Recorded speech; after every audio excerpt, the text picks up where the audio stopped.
إن الحمد لله نحمده ونستعينه ونستغفره ونعوذ بالله من شرور أنفسنا ومن سيئات أعمالنا من يهده الله فلا مضل له ومن يضلله فلا هادي له وأشهد أن لا إله إلا الله وحده لا شريك له وأشهد أن محمدا عبده ورسوله صلى الله عليه وعلى آله وصحبه أجمعين. أما بعد، لتفسير بدي مباركة دورة كده زمانك سلورم درسته او بآخرني درس کې مونږ په سورۃ البقره کې لګیاو او په سورۃ البقره کې مونږ 30 نمبر آیت ته رسیدلی. په دې 30 نمبر آیت کې الله سبحانه وتعالى دا خبره کړې و چې تاسو د دې قران د سوراتونو په شان سورۃ نشي راوړې، نو که تاسو دا کار ونکو او نه کولای شي الله وی نو بیا د غور نه ویریږي. فتقوا النار ویریږي د ورنه التي وقودها الناس والحجاره، چې دا غور خشاک چې دغه خلق او کانی دي. وعدت للكافرين، دغه جهنم تیار شوی د کافرانو لپاره. 15 نمبر آیت نه شروع کوو. أعوذ بالله من الشيطان الرجيم. بسم الله الرحمن الرحيم. وبشر الذين آمنوا وعملوا الصالحات، او زیر ورکا کسانو ته چې ایمان راوړي دي او نیک عملونه کړی دي. دا د قرآن قانون دی چې کله د جهنميانو باسو شي نو باغې بس بیا د جنتیانو باس کی، او د جنتیانو باس شي نو باغې بس بیا د جهنميانو باس کی. او دا د دې لپاره چې موږ د ژوند تیر کو د امید او د یری په منځ کې، نو د الله نه به امیدونه ساتو او د الله نه به یریږو هم. او دا غلطه طریقه ده چې څوک صرف د الله نه امیدونه ساتي او دا وی چې الله غفور رحیم دی. دا خو صحیح دی چې الله غفور رحیم دی، خو الله شدید العقاب هم دی، سخت عذاب هم ورکوي. او د جهنم هم تیار شوی، د جهنم د څه دپاره چې موږ ټول دغه یو خبره کوو چې الله غفور رحیم دی، نو د جهنم د څه دپاره. او دا هم غلطه طریقه ده د صوفیو او د خوارجو چې هغوی صرف د الله نه یریږي او د الله نه امید نه ساتي. نو دا هم غلط منهج دی. صحیح منهج دا دی چې د الله نه به یریږي او د الله نه به امیدونه مساتي. الله د پیغمبرانو مبارک ویلي چې يدعوننا رغبا ورهبا، دوی دعاګانې غواړي رغبا ورهبا، د یری او د امید د لاسه. نو صحیح طریقه دا ده چې ته به د الله نه امیدونه مساتي او د الله نه به یریږي هم. دې ځکه الله وایي چې زیری ورکړه کسانو ته چې ایمان یې راوړی دی او نیک عملونه یې کړي. نو دا دوه خبرې پکې لازم دي. که څوک دا زیری غواړي او دا خبره غواړي چې په دې آیت کې زم داخل شمه او دا زیری ماتم شامل شي، نو په هغه کې دوه خبرې لازم دي. آمنو، په دې کې به توحیدي، په الله باندې مضبوط ایمان، توحید ربوبیت، توحید الوهیت، توحید اسماء او صفات، دا ټول به پکې یوازې د الله رب العالمین بندگی کول. دغه سره بندگی کې څوک نه شریک کې. ربوبیت په یوازې دغه د لپاره ثابته، کم نمونه صفاتونه چې دغه دی هغه به ثابته څنګه چې الله د شان سره خای. وعملوا الصالحات، او نیک عملونه کړی دي. مفسرین وایي نیک عملونه مطلب دی د رسول الله صلی الله علیه وسلم په طریقه باندې عمل کول. نو موږ الله پیدا کړیو د خپل بندګۍ لپاره. نو به دې سنې دی ویل موږ ته چې بس بندګي کوي په خپل مرزي. به خو هر سړي په دین کې نیوی کارونه راويسته. الله وی بندګي کوي، بندګي د محمد صلی الله علیه وسلم په طریقه وکي. نو هر عبادت ته قبلېدو د لپاره د دوه شرطونه دي چې د عمل د الله لپاره خالصي، او دویم چې د پیغمبر صلی الله علیه وسلم په طریقه باندې. د څه زیری ولور کی ان لهم جنات،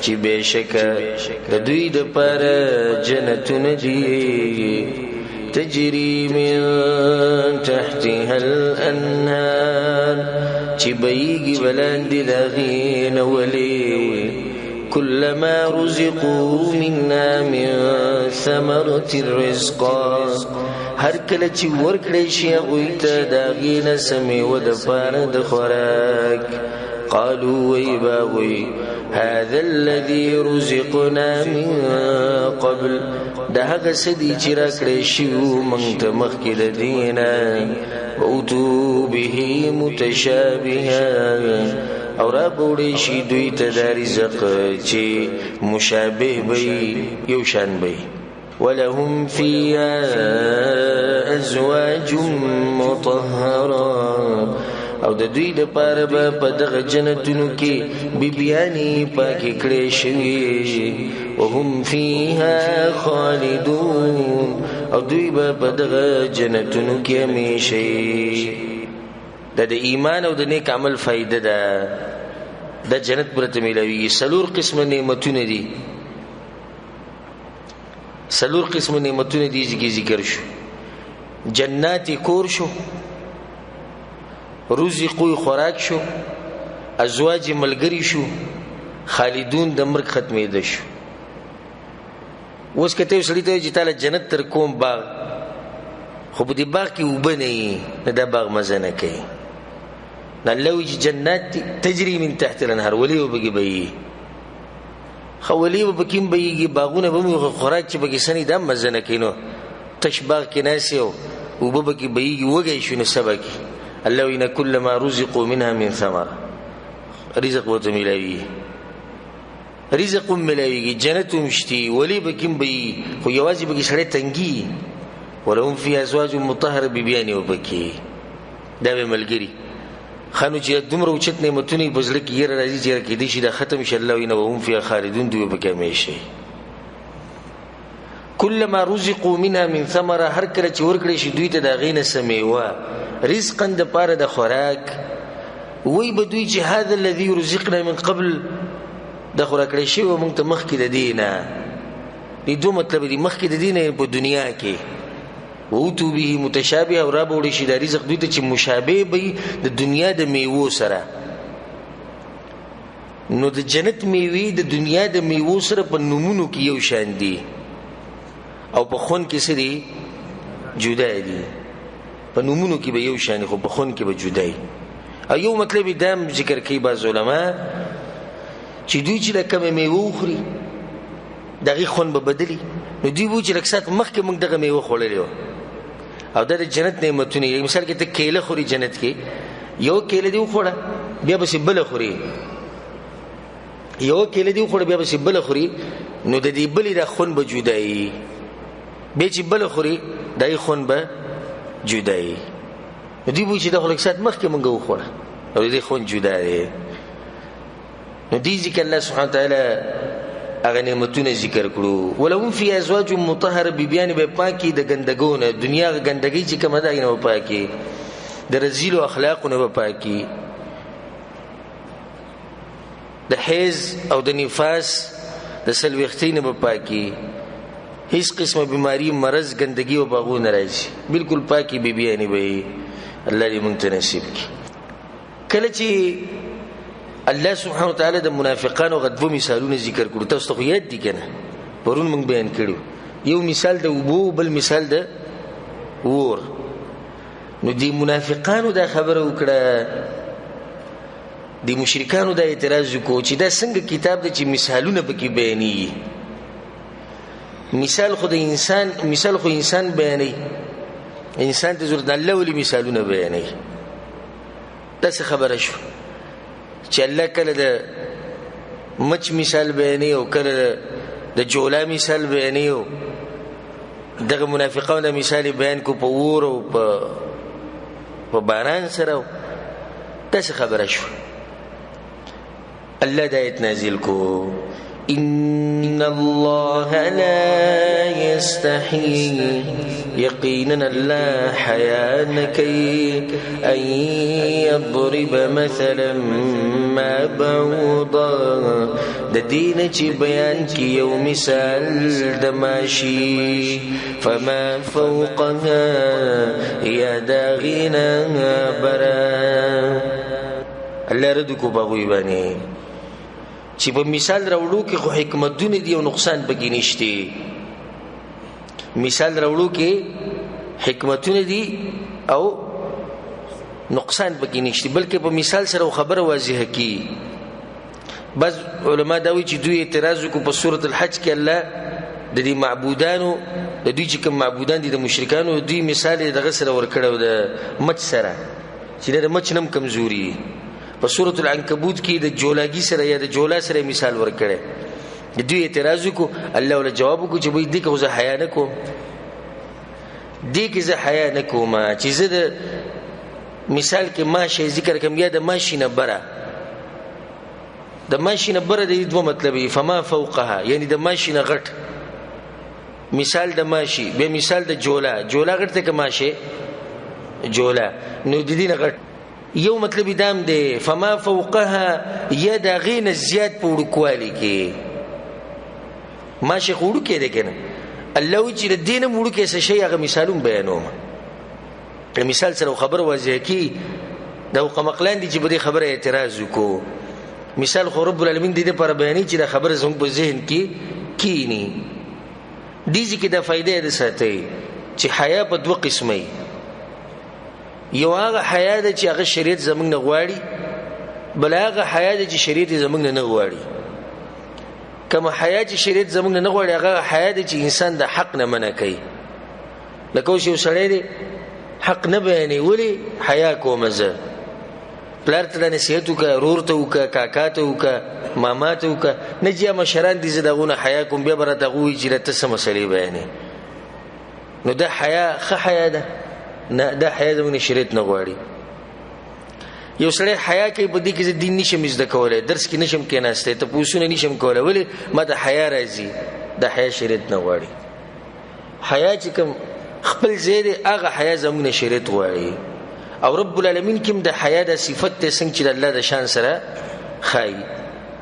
ګوره کله چې الله خبرو کې د خپل ځان مبارک چې زه دې سې کومه او دې سې نه کومه، نو موږ څوک چې موږ بګي ګوتی وو، نو د الله صفاتونه موږ ثابتو د الله لپاره څنګه چې دغه حقیقت ته یعنی کوم لغت کې چې کوم حقیقت ته هغه ثابته و دي چې الله سو ان الله لا یستحی، الله حیا نه کوي په دې خبره کې. یعنی حق الله بیانې په حق بیانولو کې الله حیا نه کوي. نو دې ځکه دا مسله ثابته شو چې الله حیا کوي خو په دې ځکه نه کوي. څنګه حیا کوي کیفیت چاته معلوم دی؟ رب العالمین ته معلوم دی. موږ ته صرف دا پته ولګی چې الله دا صفت شتي او حقيقي صفت ده، خدا صفت دې څنګه د دې موږ ته پته نشته. مخکې بیتونه راشي چې الله لاسونه دي، د الله سترګې دي، الله رازقي، الله خاندي، الله په غضب کې کیږي، د الله پندې شتي، د الله ګوت شتي، د الله لاسونه شتي. او د ټول موږ په حقيقي معنی سره ثابتو ځکه چې الله ویلي او به دغه پیغمبر صلی الله علیه وسلم ویلي. خدا دې څنګه د الله ته پته. حدیث کې راځي چې د شپې په اخرنی حصہ کې الله د دنیا اسمان ته راکوزيږي او د موږ منو زموږ په ایمان دي څنګه راکوزيږي د الله ته پته ده. د زموږ ایمان دي چې الله په عرش لپاسه دی. څنګه په عرش لپاسه دی؟ الله ته پته ده. نو صفات په موږ ثابتو په حقيقي معنی سره، خو کیفیت به چا تسپارو؟ الله تسپارو. او تشبیه او تمثيل او تعطیل بنکو. تشبیه دي یعنی د الله بعض خلک اوس دي کې دوه گمراه فرقې دي. د فائدمن خبره زیات ساتي. یو فرقه هغه ده چې د الله لپاره دي صفات ثابتې لکه څنګه چې د انسانانو دي، نو د الله لاس لکه د انسانانو لاس والعیاذ بالله، د گمراه دي. دوی ماغه دی غوي موږ څنګه وایو چې الله لاس دي؟ بیا خو الله د مخلوق پشان شو. نو وی د لاس مطلب دی طاقت. نو دویم گمراه دي ځکه چې اوس په عربی کې ید څه ته وایي؟ ید خلاص ته وایي. نو ته څنګه د ید معنی په طاقت سره کې؟ دا خو ته د ځان نه تحریف وکړو. دا خبر رسول صلی الله علیه وسلم نه ده کړې، صحابه کرامو نه ده کړې. نو صحیح موقف دا دی چې کله قرآن او حدیث کې د الله نومونه او صفاتونه راشي هغه په حقيقي معنی سره ثابتو کیفیت به الله تسپارو او تشبیه او تمثيل به د انسانانو او د مخلوقاتو د صفاتو سره نور کو. فما فوقها يبرد ماشینه. نن سبا د ډاکټرانو د خبر معلومه کړی دی چې ماشي لپاسه موړو کې څه شي دا اوس معلومه شو. الله به دغه زیته اشاره کړی دا چې په دې ماشي لپاسه دي سنره وړو کې اونته کې څه شي. د دې مثالونه الله یې بیانوم ځکه چې حق بیانول مقصد دی. فأما الذين آمنوا بس هر چا کسان دي چې ایمان راوړل دي فيعلمون انه الحق من ربهم نغوی پویږي چې بشک دا مثال حق دی د طرف د رب دا غوینا. مؤمنان بکی چونکه چنانچه څنګه ولید قصې نه کوي. الله وی هر چې ایمان والدي چې مثال ووري نو ایمان پر وړي او پاغه باندې عملو کې او پته وته ولګي چې دا خبره د چا د طرف نه ده د الله تر طرف نه د حق خبره. واما الذين كفروا او هر چا کسان دي چې کفر کړي دي فيقولون وي ماذا اراد الله بهذا مثلا چې ګوره سیره د کړي د الله په دې مثال بیانولو سره د کافرانو خبري. یضل به کثیرا گمراه کوي په دې سر ډېر خلک ويهدي به کثیرا او هدایت کوي په دې سر ډېر وته.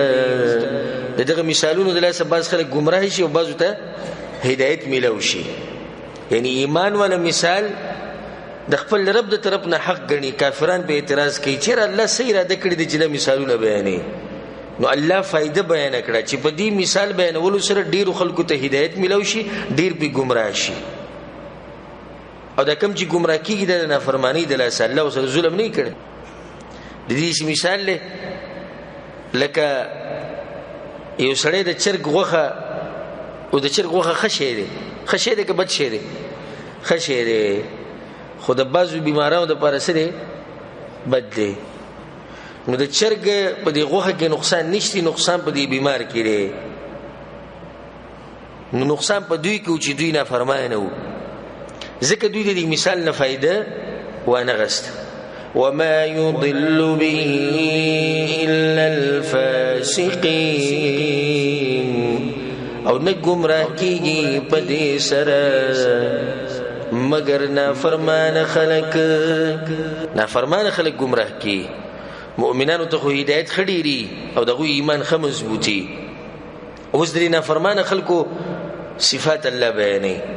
الذين ينقضون عهد الله من بعد ميثاقه دا خلق دي چې ماتي لوز د الله ورستو د مضبوط والدا غینا ويقطعون ما امر الله به ان يوصل او پرې کوي هغه څه چې حکم کړی دی الله دا غي په یو کولو سره ويفسدون في الارض او فسادون کوي پزمکه کې. دا د فاسقانو بد صفاتونه دي. یعنی چا کې چې دا صفاتي نو الله گمراه کوي. اولنې صفت په کې لري چې لوزونه ماتي کوي چې الله سره کړی دي. الله سره لوز د توحید کړی دی فطری لوزونه. یو هغه لوز دی چې الله سبحانه وتعالى د آدم علی السلام د بچونه غستو کوم وخت چې آدم علی السلام پیدا کو چې آی زستا سورب یم او کنه د ټول ویلو ته زمنګ ربي. نو دا لوز شو چا سره د الله سره. بیا دا لوز دوی ماتي دا لوز دوی پوره کوي نه د الله سره چې کوم لوزونه کړی هغه ماتي. دویم پکې دا مرز دی چې هغه سب پرې کوي چې الله دا غي په پیوسته کولو او په یو کولو حکم کړی نه. الله ویل چې رښتې ساتي صله رحمی کوي د مور پلار خدمت کوي د بچو د خزو د مخلوق سره احسان کوي. دوی دغه پرې کوي دغه رښتې ماتي. نو دینه د ثابت شو چې مسلمان هغه رښتې ساتي رښتې ماتي نه. دریم کار به کې دا دی چې فساد کوي په ځمکه کې. شرک کول دا فساد دی کنه. خلق د قران نړول دا فساد دی. په قران باندې اعتراضونه کول دا فساد دی. اولئک هم الخاسرون هم دا کسان هم دوی تاوانیان دی کیف تکفرون بالله څنګه کفر کوي تاسو په الله باندې پدې کې زور نه ورکه الله په کفر کولو باندې چې تاسو څنګه کفر کوي او ماته سره دومره اوچت نعمتونه درکړي دي هغه سړي وکنتم امواتا او وی تاسو مړه اصل کې تاسو سوې مړه وي دې څه مطلب شو چې انسان پیدا شوی نه نو مړ څنګه دی نشتی مراد دی یعنی تاسو نشت وي تاسو نوم او نشان نو هل اتى على الانسان حين من الدهر لم يكن شيئا مذكورا په دې انسان باندې دې څه وخت راغلی د زماني یو وخت راغلی چې سره چا یادونه موت چې موت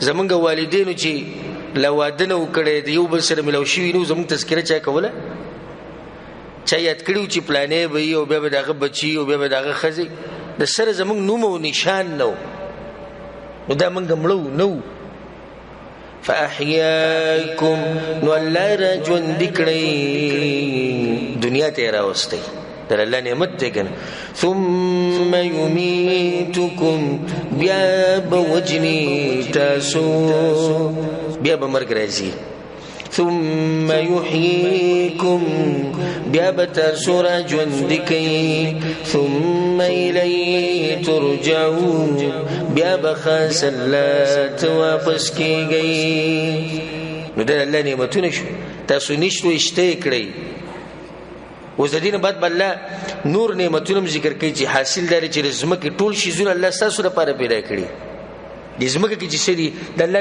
لپاره پیدا کړی دي زمونږ لپاره پیدا کړی به خلافت د زمکه چاله ور کړی دي انسانانو ته دین آیتونه یو بعد بدغه خبره مرشي بیا آدم علیہ السلام د جنت نه راوښته شو چې هغه زمونږ پلار دی الله دغه توبه قبول کړه دم د الله نعمت پاغه باندې احسان د پمنګ باندې احسان دی ځکه چې هغه زمونږ پلار دی کنه موږ دغه نه پیدا یو آدم علیہ السلام ته سجده ولګول په ملائکو نو د الله احسان دی زمونږ سره چې د انسانانو الله دومره شرف ورکو چې آدم علیہ السلام ته سجده ولګوله په دې ملائکو باندې ملائکو ته وی چې سجده ولګوي بیا الله سبحانه وتعالى هغه له بچي ورکړه آدم علیہ السلام په اولاد کې د بچي وا به نور پیغمبرانو سره بیا بنی اسرائیل ته ورکړې شو په بنی اسرائیل کې بیا نقصانات هغه الله بیانې په روانه ایتونو کې نو دا غوینه دا واغستې شو او دا مشری چاله ورکړې شو محمد صلی الله علیه وسلم او داغه امت ته مشرتیا ورکړې شو د ټولې مسلې په دې روانه ایتونو کې راځي هو الذي خلق لكم ما في الارض جميعا خاص الله غزاد چې پیدا کړی دي تاسو د فائدې لپاره هغه څه چې پزمکه کې دي ټول نو دا الله احسان شو کنه احسان شو په انسانانو باندې بیا الله تاسو څنګه کفر کوي چې مستاسو د فائدې لپاره د اوچت نعمتونه پیدا کړی ثم استوى الى السماء بإرادة وكلا د اسمان طرف ته فسواهن 7 سماوات بس برابري جوړ کړل واسمانونه نو دینه د ثابت شو چې زمکه مخکې پیدا شوې د اسمان زمکه ځکه چې الله خلق لكم ما في الارض جميعا ثم استوى الى السماء دغه نه بعد اراده وکړه اسمان ته خو یو آیت په سورۃ النازعات کې به کې راځي والارض بعد ذلك دحاها نو شو سره اعتراض وکي چې په ټول قران کې خو الله دا وایي چې مزمکه پیدا کړه بیا مې اسمانونه پیدا کړو دي چې الله والارض بعد ذلك او زمکه ورسته دینه چې اسمانونه پیدا کړو دې څه مطلب شو جواب دا غي داري چې زمکه خو الله مخکې پیدا کړي و دا خو په دې کې شک نشتی به اسمانونه پیدا کړو نو د دې ایت څه مطلب دی د ایت مطلب دی والارض بعد ذلك دحاها بیا د اسمانونو د پیدایش نه بعد الله د زمکه خوره کړه زمکه پیدا شي ګوره مخکې ده خو ورسته څه کړه خوره کړه وی غوړوله نو اشکال څه شو ختم شو سورۃ النازعات آیت چې دې مطلب دا نه چې الله زمکه پیدا کړ ورسته د اسمانونو نه، مطلب دا غیر چې الله د زمکه خوره کړ ورسته د اسمان د پیدایش نه. نور پیدا شي خو زمکه مخکې نه و. په دې پوه شوي؟ خصنګ چې و اسمانونه دي دغه شو زمکې دي. ومن الارض مثلهن، الله و اسمانونه پیدا کړی به و زمکې می پیدا کړی. اسمانونه په یو بل د پاسه دي، اسمانونه په یو بل د پاسه دي او زمکه د یو بل لاندې، یعنی طبقات دي. اسمانونه په یو بل د پاسه دي برزه او زمکه دي کتهزه. در الله سبحانه وتعالى طاقت ته و زمکه و اسمانونه او څومره مضبوطی پیدا کړی.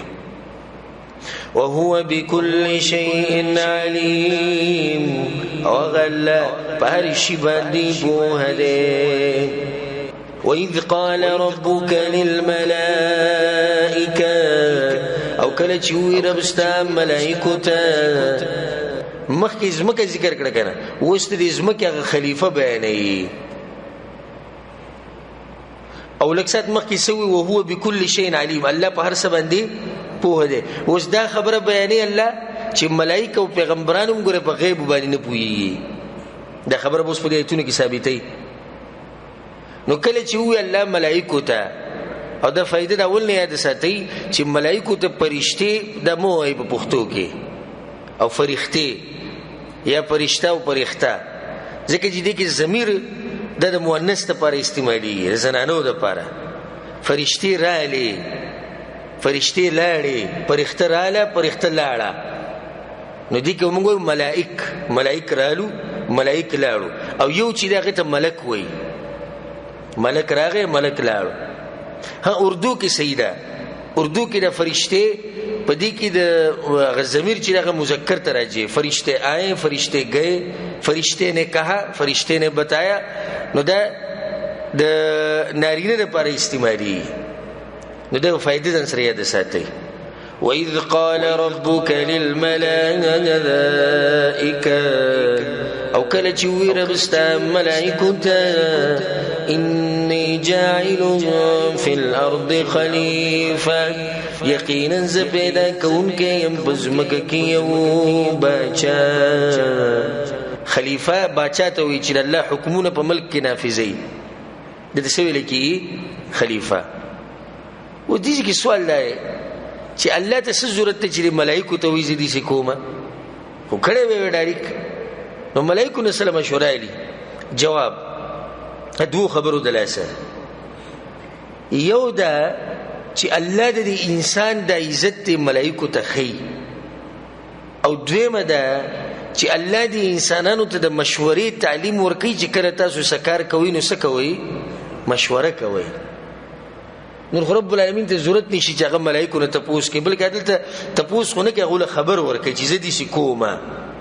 هغه ته سوي قالوا يغوي اتجعل فيها من يفسد فيها، آیت پیدا کې په دې ځمکه کې هغه څوک چې فسادونه وکړي په دې کې، ويسفك الدماء، او پناه حق سره به ویني توي. دوی الله ته دا خبره وکړه. ملائکه دې کې د حکمت په باره کې تاسو کو چې انسانان خو په فسادونه کې نو پیدا کولو کې به څه حکمت ته حال دا چې من کافیو. ونحن نسبح بحمدك، او منګ پاکي وایو سره د صفاتونو ستانه. ونقدس لك، او منګ پاکي وایو استاد ذات. تسبیح پاکي د صفاتو او تقدیس پاکي د ذات. نغوی دا خبر وکړه چې الله څه ضرورت ته چې انسانان پیدا کې منګه خو سې عبادت کو، بندگی کو، تسبیح وایو، استاد صفاتونو پاکي وایو، استاد ذات پاکي وایو. سوال دلته بزر کې دا راځي چې دوی څنګه دا خبره وکړه چې انسانان به فساد کوي. ولې دوی مخکې انسان لیدل او مخکې خو انسان وونه سره، نو دوی څنګه دا خبره کوي؟ دا غي دوه وجې دي. یو دوی دا خبره د دینه معلومه کړه چې الله د انسان پیدا کړي د خاور نه دی، او خاور هم قسمه قسم خاور نه پیدا کړي. بعض خوره خړی نو با سری نو با توري سپینی. نو دوی د اندازه دینه ولګول چې څنګه په دې خاورو کې اختلاف دی دسی په دوی کې اختلاف راځي. ډیرو خيار مخلوق ته ګور څنګه اندازه ولګول او د انسانانو د طبيعت هم دي چې خاورو په شان دي. بعض مکه سي نرمي بعض سي سختي د شان د انسانان دي. د بعضو خوې سخي د بعضو نرمي خاوري غاسر دي کنه. دویمه غو دا خبره دینه معلومه کړي چې مخکې په دې ځمکه باندې پیریان اوسېدلي نه غوي یو بل وجلي او فسادونه کړو. نو دوی وی چې څنګه غو دا کار کړي دي چې بدویم کوي. الله ولس جواب ورکو قالوا يلا اني اعلم ما لا تعلمون. زپویګم پاغس چې تاسو بنه پویګي. زپویګم پاغس چې تاسو بنه پویګي. دا مسله ثابت شو چې علم الغیب خاص ته چا سره دی؟ د الله سره دی. ملائکه تم د دې خبرې پته نه و. حالکه ملائک څومره اوچت مخلوق ته څومره اوچت مخلوق ته. نو چې دا غوسر علم الغیب نشتی نو بل بیا مور دي سي بچي وراولي چې هغه سره علم الغیبي نه هیڅ سره نشتی. نه د پیغمبرانو سره علم الغیب شتی او نه د ملائکه سره شتی. او د دوه دا مسله په دې ایتونو کې ثابتي. وعلم آدم الأسماء كلها او تعلیم ورکو الله آدم علیہ السلام ته د نومونو د ټولو شیزونو. وسغه حکمتونه الله راخاره کوي. آدم علیہ السلام ته الله د روزمره د جون غشیزونه او د غي نمونه وته خو چې دا ګلاس ته دای فائدہ ده دا سمسي ده دای فائدہ ده د ځمکه ده د ځمکه بدی سیاړي دې ته پټه وي دې ته فصل وي دې ته دا خو مخکې چاته نه معلوم کنه. معلوم مخکې چې مخکې انسان نشته دا څنګه معلوم. الله ودر ټول نمونه خو نو ګوره په دې کې دا مسله ثابت شوه چې پیغمبرانو سره علم الغیب نشتی. څنګه آدم علیہ السلام ته وخو که علم الغیب ونه بیا خو ته ضرورت نه. نو پیغمبرانو سره علم الغیب نشتی، ملائکه سره نشتی، اولیاء الله سره نشتی، نیکانو خلقو سره نشتی، هیڅ سره علم الغیب نشتی. ثم عرضهم على الملائکه بی پیش کړل دغه شیزونه ملائکه ته د کوم د نمونه چې الله آدم علیہ السلام ته خولو د شیزونه الله مخامخ کړو چاته ملائکه ته. فقال نو يلا انبئوني باسماء هؤلاء خبر راکې ماته په نمونو د دې شیزونو سره. هدا دې سنمونه دي ځا تاسو چې ته یلا ټول انسانان پیدا کړم د دې سنمونه دي وی خایزه. ان کنتم صادقین کچرت تاسو رښتینی یې. پس کې رښتینی یې کچرت تاسو رښتینی یې په دې خبره کې چې موږ د انسانانو نه غوړې یو چې تاسو د انسانانو نه غوړې به د نمونو خای چې دا څه نمونه دي. ملائکه خو ډېر اوچت مخلوق ته که ډېر ادبناک مخلوق ته الله چې وتسوي نافرمانی نه کوي او الله چې تسوي ماغه کوي. دا غوین الله امتحان واغستو هغه دغه جواب ورنکو ځکه چې ملائکه د دې شیزونو سره واسطه د نور غلي بل الله ول د قابلیت نه دی ورکړي چې نمونه یاد کی.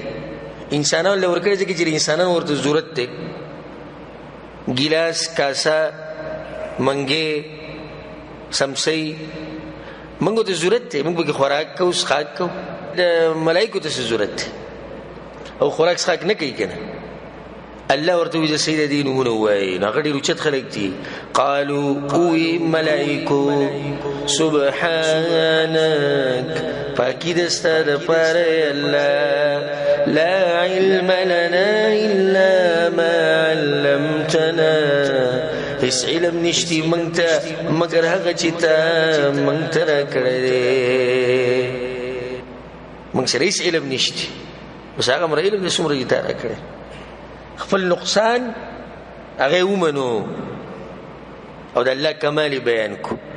نو تاسو هم دې شي کوي چې په کومه مسله نه پوهیږي نو به کې خصپا وای زه په دې باندې نه پوهیږم. زمونږ د باز خصوصا چې ګیره پرې خودي مسواک جیب کې پروت او ټوپۍ بسري نه دې مړک خو دې دا نه وي چې په دې مسله زنه پوهیږم غلطه فتوا به ورکوي او په ګډ وډو بسري خو لکه دا خبره د ډیره غټه ښکاری چې لکه زه اوس څنګه ویم چې زنه پوهیږم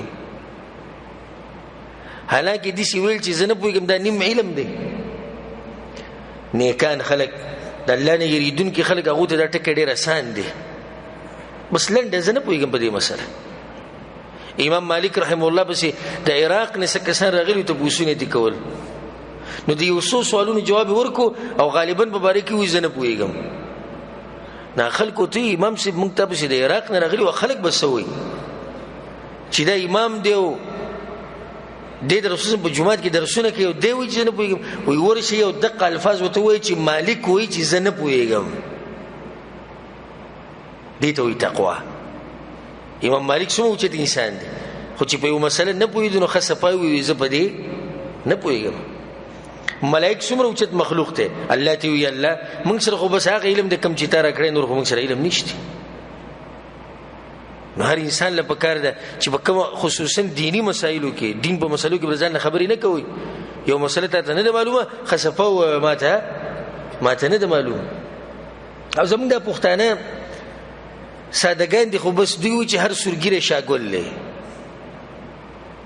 چې چا معمولی ګیره پرې خو ده او تسبیح سره پلاس کی یا تبلیغ کې وګرځي 2-3 ورځې لپاره غشتونه وکي بس دته به ټلیفون در جوړي هر سړی د مسلو ته پوښتنه امیر صاحب ما وی چې ته نو ته پوښتنه او امیر صاحب ملک خدای نه وی چې ما ته پته نشته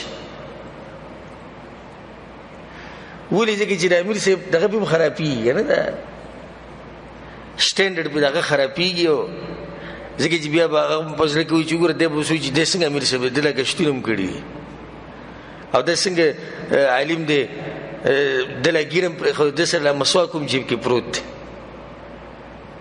نو تاسو لک تحقیق کوي ګوري را ګوري چې دې سړي سره علم شته او کنه چې علم وسري ته پوښتنه کوي هر ګيري والا بس منډه بس وي بدنه ته پوښتنه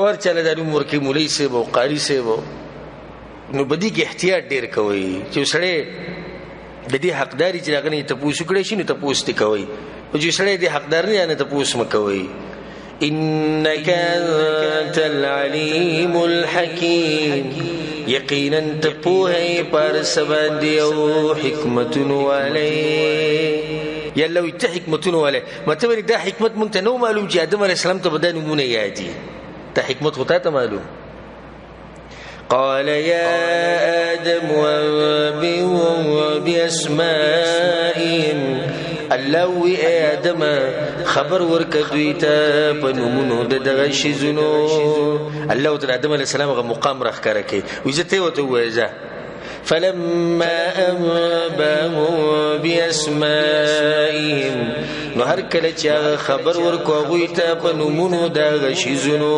قالوا يلا الم اقل لكم اي نوي لما تاستا اني اعلم غيب السماوات والارض چې بشک زبويګم په پټو خبرو د اسمانونو او د زمکه واعلم ما تبدون وما كنتم تكتمون او پويګم پاغه چې تاسو ښکار کوي او پاغه چې تاسو یې پټوي دا خبر الله چاته وکړه ملائکه ته وکړه دا غینه بعد الله ملائکه ته باندې په ملائکه باندې سجده لګی چاته آدم علیه السلام ته وَإِذْ قُلْنَا لِلْمَلَائِكَةِ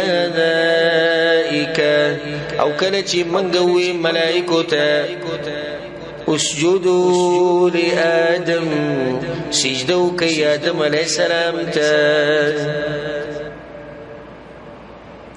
الله د ملائکه رده په خدمت کې لګي او په خانو امتونو کې د سجده مخلوق ته چیرې نو د سوا جایز و خو زمنګ په دې امت کې سجده ته مخلوق ته نشي لګولې او دلته د فائدې لپاره د خبره ساتي د بعضو خلکو سره چې لاس ملو کې لکټیټ شي دي سي دا صحیح طریقه نه ده نو بشریت کې دانی راغلی رسول صلی الله علیه وسلم ته پوښتنه دی حدیث کې یا رسول الله کوم دی یو بل سره ملاو شنو آی یو بل ته ټیټیګو رسول صلی الله علیه وسلم دا بس خلک تاسو خیال کړئ چې دې اوچت انسان سره ملاوي شي نو بیا په دې سینې سلاس کې دې ټیټ شي نو یو خو په دې سینې لاس خو د نشتی دویم دا ټیټې د نشتی دا دوانه نه دي ثابت خو په نور امتونو کې دا جایز و لکه د یوسف علی السلام ورونه چې لړو په یوسف علی السلام په ځای مور پلار ناغه ته په سجده شو کړه دا هغه په شریعت کې جایز و خو سړی اوس کده د اعتراض کوي په تاسو باندې چې دوی آدم علی السلام ته سجده ولګوله او تاسو سجده لګوي د قبله طرف ته نو په قبله کې څه شی دی کعبه ده نو کوم چې د قبر ته سجده ولګو تاسو چې رزمه کې اسمان یو کوي چې تاسو شرک کو تاسو دوغ او تاسو په خپل چې نو کعبه چې هغه کانی دي هغه ته تاسو سجده لګوي نو تاسو څه جواب ورکو د کعبه ته سجده لګول د الله بندګی د پاسل کې او دا امر مونږ ته چا کړی دی الله کړی مونږ چې کړی سجده لګو نو باغ ټیم کې ګورې زموږ په ځل کې ول لازم کدی چې مونږ کعبه ته سجده ولګوله پس لکه دای چې مخ زمون کعبه ته سجده چاته ولګوله رب العالمین ته ولګوله نو دغه شان د ملائکو سجده ولګوله د الله په حکم آدم علیه السلام ته حکم د الله ځکه غو سجده ولګوله نو کله چې الله وی ملائکو ته سجده ولګوي آدم علیه السلام ته فسجدوا الا ابلیس نو سجده وکړه ټولو سوا د ابلیس نه ابا واستكبر انکار وکړو ځان لوی وګڼو وکانه من الكافرین او غدا کافراننا شیطان انکار وکړو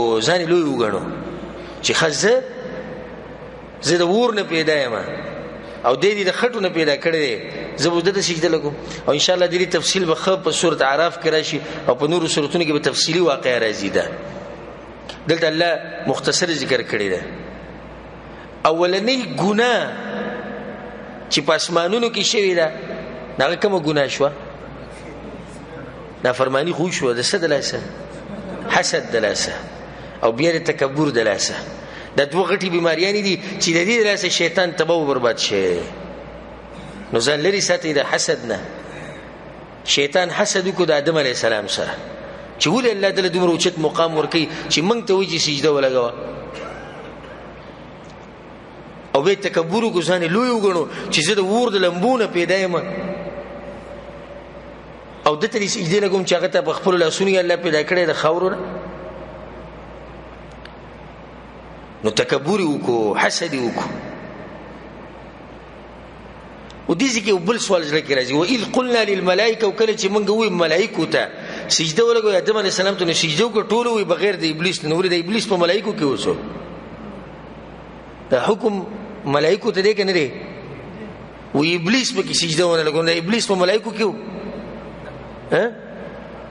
تاسو ویلي غلی غلط جواب راکې زه به صحیح کوم خو جواب خورا کوي کنه نو بیا الله پکارو چې ځان له ذکر کړي چې مونږ امر وکړو ابلیس ته مونږ وځي د سجده ولګو هغه ونه لګوله الله وی مونږ ملائکه ته وځي سجده ولګو ټول ولګول سیوای د ابلیس نه دا غو سره وسیدون الله دا غو سره ذکر کو نور صحیح خبره ده چې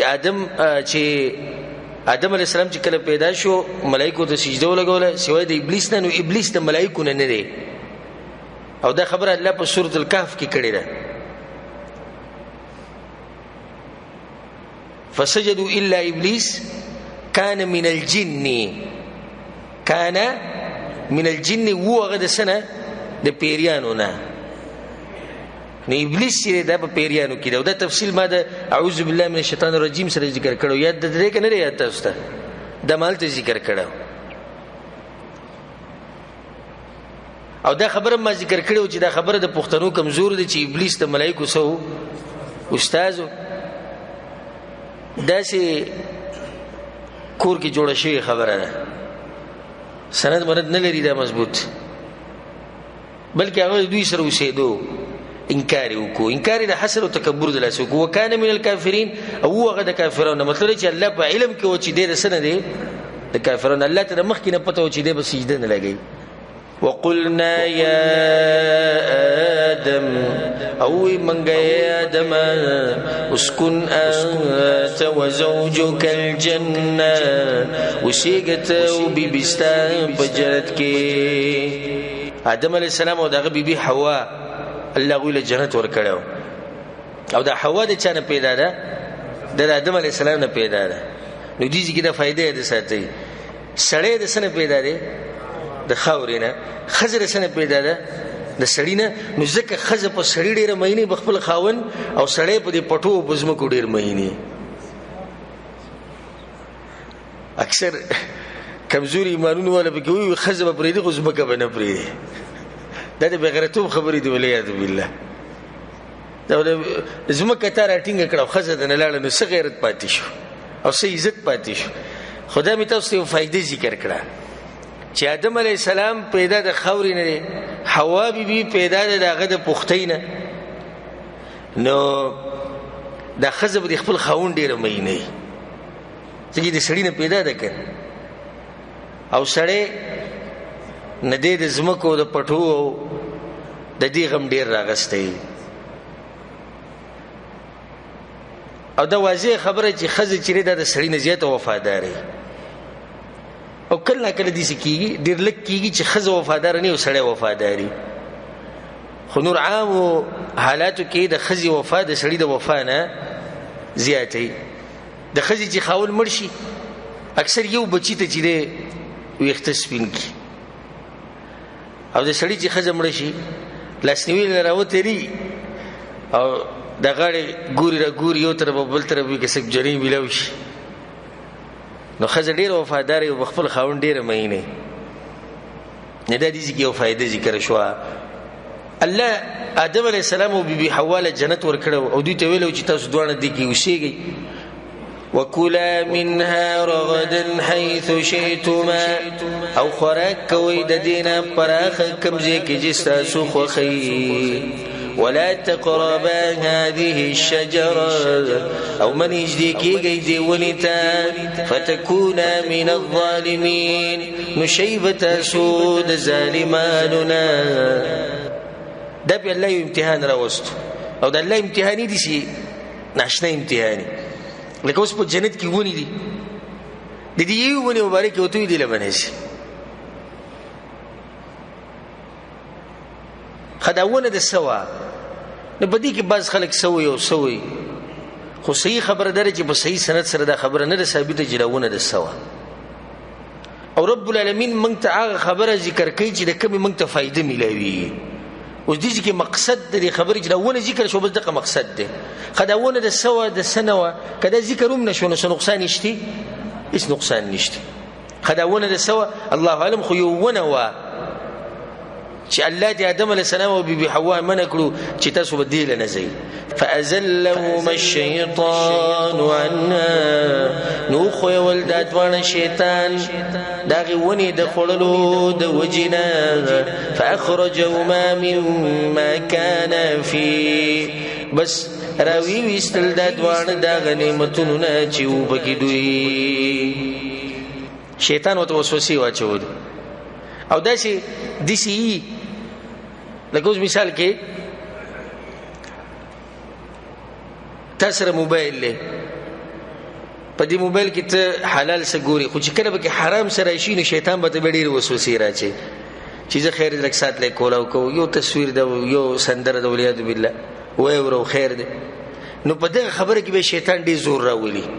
دغه شان د آدم علی السلام او بیبي حوا د دوه دوکه کړو چا شیطان او دوی وته وی کدا ونه تاسو خورئ نو تاسو به همیشه لپاره پاتې شئ. دلته انسان خو کمزور دی. آدم علیه السلام په دغه وسوسو کې خطا شو او ونی ته نږدې شو. الله به د جنت نه راوستو او ما تاسو یې تفصیل به ان شاء الله مخکې روان دی ښه تفصیل. و دې کې سوال دی چې کله ابلیس سجده ونه لګول آدم علیه السلام ته نو الله وشړو د جنتونو نه ویستو او د اسمانونو نه نو بیا د څنګه وسوسه واچول آدم علیه السلام ته چې د خوشتینه الته نو وسوسه څنګه واچول. دا غي درې جواب دي. یو دا چې الله دا شیطان منع کړی دی چې ته جنت ته نه نوځې د عزت په طور سره او د عزت په طریقې سره به نه نوځي. نور که دې پټ نه نوځي نو د ننوتی شي، نو دې پټ نه ننوتی دی.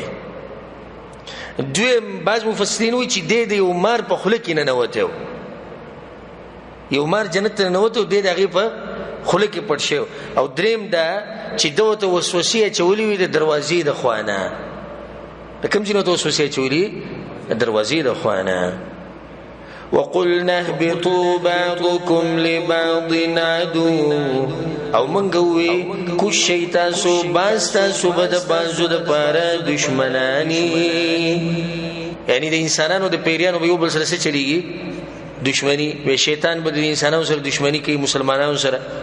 ولکم فی الارض مستقر، او تاسو د پاره پزمکه کې زید اوسېدو دی. ومتاع الی حین، او فائدې به تر یو وخت پورې، یو وخت پورې همیشه څوک نشي اوسېدی پزمکه باندې. الله اکبر. نیورز به دې سره چې موږ به هم نه یو، زموږ دا وخت به هم پوره شي. الله غو دا خبر وکړه چې د یو وخت پورې تاسو فائدہ غستې شي. فتلقى آدم من ربه كلمات، بس ذکر آدم علیہ السلام در رب خپل یو څو خبرې. فتاب علیه، نو الله مهرباني وکړه پاغه باندې. انه هو التواب الرحیم، یقینا الله ډیر توبه قبلونکې مهربان دی. دا څه خبرې وي چې الله دته وخوي؟ ربنا ظلمنا انفسنا وان لم تغفر لنا وترحمنا لنكونن من الخاسرين. الله دوی وبخل غلطي وته او خطا وته معاف کړه. بعض خلک یو روایت ذکر کوي، دا منګړت روایت ته، وی آدم علیہ السلام چې کله د جنت نه راوېستې شو، هغه د الله د عرش ته وکتو، نو په دې عرش باندې لپاسه لیکلی شي لا اله الا الله محمد رسول الله. ناغه سوچ کو چې دا ډېر اوچت انساني چې الله د اوسنه په عرش باندې د نوم لیکلی.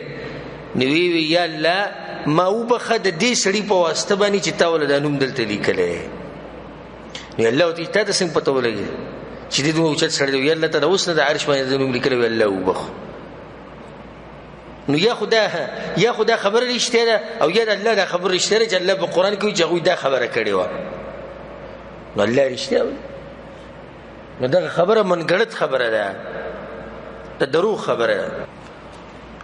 قلنا اهبطوا منا جميعا، منګوي کوشي د دې جنت نه ټول. فإما يأتينكم مني هدى، بس کچرت راشي تاسو ته زما د طرف نه هدایت. کچرت کتاب زدر کوز کما، پیغمبر در ولېګما، ګوره د دې خطا خو اثرې کنه، د غلطي اثرې په دوی باندې څه اثر وکړو؟ جنت ته راووت. نو موت چې ګناونه کو دا به بد اثر نه پرېږدي. آدم علیہ السلام څومره اوچت انسان دی، او د دې خطا د لاسه چې هغه د شیطان په وسوسه کې راغی، ونې ته نږدې شو، الله د جنت نه راوویستو. نو موت به څنګه د ګناونه کو قسمه قسم، او موږ ته به چې رزق پراخه او نعمتونه به راوري؟ نه، د دې ګناونو ډېر بد اثرات چې هغه د همیشه دپاره د انسان په ژوند کې بیا پاتې شي. الله ته یې که چېرته زما د طرف نه هدایت درغی، فمن تبع هدای، نو چا چې تابعداري وکړه زما د هدایت، فلا خوف علیهم ولا هم یحزنون، نو نه به هېڅ یره په هغوی باندې او نه به هغوی غمجنه کېږي. والذین کفروا وکذبوا بآیاتنا، او هغه کسان چې کفر کړی دی په الله باندې او دروغجنې ګڼلي دي آیتونه زمونږه، اولئک اصحاب النار، دغه کسان اور واله دي، هم فیها خالدون، هغوی به په دغه اور کې همیشه وي. دا خبره ما په اولني کې دویم درس یې کړی و چې کوم آیت واضح وي نو هلته تفصیل ته ضرورت نشته. اوس د دې نه بعد خاص خطاب دی بني اسرائیلو ته. مخکې دا خطاب چاته و؟ یا ایها الناس، ټولو خلکو ته. اوس خاص خطاب دی بني اسرائیلو ته. الله اهل کتاب ته شپږ امرونه کړی دي، شپږ خبرې او ته خولي چې دا کارونه به کوي، دي کارونه به ځان بچ ساتي. یا بني اسرائیل، اے اولاد یعقوب علیہ السلام. اسرائیل درچا لقب دی د یعقوب علیہ السلام. یعقوب علیہ السلام د چا زوی دی؟ اسحاق علیہ السلام. اسحاق علیہ السلام د ابراهیم علیہ السلام زوی دی. بیا د یعقوب علیہ السلام زوی څوک دی؟ یوسف علیہ السلام. رسول الله صلی الله علیه وسلم ځکه حدیث کوي چې یوسف علیہ السلام عزتمن انسان دی. ولی پیغمبر دی، د پیغمبر زوی دی، نو هغه د پیغمبر زوی دی، هغه د پیغمبر زوی دی، هغه د پیغمبر زوی دی. څومره اوچت انسان شو او څومره اوچت نسب شو د یوسف علیہ السلام. نو دې ځکه الله خطاب کوي بنی اسرائیل ته ورته وي اے اولاد د یعقوب علیہ السلام. سوال پزړه کې درځي الله دې سوري نه چې اے اهل کتابو، دې خبرې ته به څه ضرورت چې اے اولاد د یعقوب علیہ السلام؟ جواب الله ته نکدا نوم په دې اخلي وي اے اولاد د یعقوب علیہ السلام، هغه نکم رایت کې خو دې سره نه وو. لکه دې مثال له چې تاسو په کلی کې یو کس ویني په غلط کاری ویني، پلار ډېر خسړیو چې داغه نوم خالد یا داغه نوم بو چې احمد، نو ته اے د احمد زویا سکه هغه پلار دې ته مخې ته کو چې پلار خو ستاسو سره نو کوم کارونه چې تکه او خسړیو. نو دې ځکه الله دې اهل کتابو ته د دوی د نکره یادي یعقوب علیہ السلام چې تاسو هغه ته وګورئ، خو دې سره نو دا کمی هلي چې تاسو کوي، دا کم نقصانات چې په تاسو کې دا خو باغ کینو. یا بني اسرائیل، اے اولاد یعقوب علیہ السلام، اذکروا نعمتی التي انعمت علیکم، رایات کئی نعمتون زما هغه چې ما درکړي دي تاسو ته. الله چې کوم انعامات په بنی اسرائیل باندې کړی دي هغه په روان سوراتونو کې برازي ان شاء الله، چې په کې پیغمبران را لګیلي وو، کتابونه به کې نازل کړي وو، بادشاہي ولا ور کړي وو، من او سلوای ولا ور کړي وو. ډېر نعمتونه الله بنی اسرائیل ور کړي، ډېر زیات نعمتونه الله بنی اسرائیل ور کړي. نو الله ته هغه نعمتونه را یاد کړي. اوس دې چې بل سوال پزړه کې راځي، الله دا خبره د کوم وخت اهل کتابو ته کوي؟ ها د رسول سم په وخت کې چو نو آیا هغه د منو سلوا خړلې ده؟ نو بیا ته څنګه الله یې نعمتونه رایت کوي؟ مبشرانو چې کوم نعمت وشي په کشرانو می وې دې پلاني ګور ډېر خیال ساتي. ولی وې د زمونږ د نکسر په یو وخت کې ډېر غټه منډه والي و، نو هغه د نکسر چې کوم منډه والي و هغه اوس احسان دې په دې نو سو باندې دی. الله وتوي چې تاسو مشرانو باندې ما سم نعمتونه کړی وره. واوفوا بعهدي اوف بعهدكم، او پورا کوي لو زما تاسو سره زب پورا کم لو تاسو. واياي فرهبون، او خاص زمان ويريږي. د الله سره لوز مراد درې چې دغه ټول حکمونه منل، او بندگانو سره الله د لوز کړی دی چې تاسو زما حکمونه منئ نو زما جنت ته بوزم. وآمنوا بما أنزلت مصدقا لما معكم، او ایمان راوړی په کتاب چې ما نازل کړی دی، تصدیق کوونکی دی دا کتابونو چې تاسو سره دي. دا قرآن چې دی د تصدیق کوي دا کتابونو چې هغه د بنی اسرائیل سره وو، تورات، زبور، انجیل. قرآن خدای نه دی ویلي چې دغه دروغ کتابونه دي، بلکې قرآن دغه کتابونو سجل کړی دی، تصدیق کړی چې او دا حق کتابونه. ولا تكونوا اول كافر به، او مکیږي اول کفر کوونکی په دې قرآن. ولا تشتروا بآياتي ثمنا قليلا، او ما اخلی زما پایتونو باندې پیسې لګي. ثمنا قليلا، دا ټول دنیا چې راجمه کې د الله د ایتونو په مقابله کې به ډیره ده لګا ده. اوس که څوک دي سی وای دا باز خېټ ولا مليان چې کوم دي چې الله ویلي چې لګي پیسې مالې ډېری لګي پیسې لري، دا خو تاسو قرآن او حدیث په کوي خو سم کار به کوي نه. ثمنا قلیلا د دین په مقابله کې د ټول دنیا ثمنا قلیلا ده. په بنی اسرائیل کې دا مرض او ان شاء الله کله جون راکو او ځکه چې تاسو ته چې موږ سره درس ته اخیره پوری کینې د یو کم 10 رمضان پوری ما سره کینې ان شاء الله نو تاسو به ناشنا فواید او حکمتونه ووري. په دې روان په دې صورت کې او په نورو صورتونو کې الله دې بنی اسرائیل ډېر عیبونه بیان کړی دي. نو دوی په دې مال ډېر سخت مینو پیسې به ولور کړی ارسه کول. نو ځکه ته الله چې زما په ایتونو باندې پیسې نه اخلي. نن سبا هم دي سیمولیان چې زموږ په دې امت کې مشتي دي چې خلک ډېر دي لګ نه دي سدي ډېر دي خو پیسې ورکوا تنخواه ولا خکېده به چې تسوي عقبوي الکه ته خدا پته لري چې د پلاني مسله په قران او حديث کې شتي او شتي خو بس پلانې سیب پکې دی کنه سیب دلاسه دی حق پټ کې نشي ویلې الته پیسې ولا ورکي کور کې اوسي نو بدوي کې دا مرزو الله وتوي چې دا چل بنه کوي وَإِيَّايَ فَاتَّقُونَ او خاص زمانه ويريږي ولا تلبسوا الحق بالباطل او مګډوډ کوي حق د باطل سره وتكتموا الحق وانتم تعلمون او مپټوي حق او حال دا چې تاسو پويږئ. بل مرز په کې دا چې د حق او باطل به ګډوډ کول یو مرز په کې دا چې حق به بالکل پټاو. نو دا نن سبا زموږ په امت کې دي سیمولیان شتي چې یا خو حق د باطل سره ګډوډ کی نغه حق پکې شي ورک شي او یا د حق بالکل پټ کی او دا مسله صحیح ده چې ثابته ده خو دې کې چون کې دا مسله ده نو حق او باطل بس کی او ګډوډ کی او توبه کی او توبه کی او د عوامو ته ثابت کی چې دا مسله د سره شتي نه قران او حديث کې. نو بغوی کې د دوه مرزو چې حق به پټاو او حق به ګډوډ کو د باطل سره. دې سره چې زموږ د درس اختتام ته ورسېدو باقي چې کوم نصيحتونه الله بني اسرائیل ته کړو ان شاء الله هغه سبا بیانو. 200 ختم نمبر آیت باندې زموږ د درس ودرېدو ان شاء الله سبا به 300 ختم نمبر آیت نه شروع کو.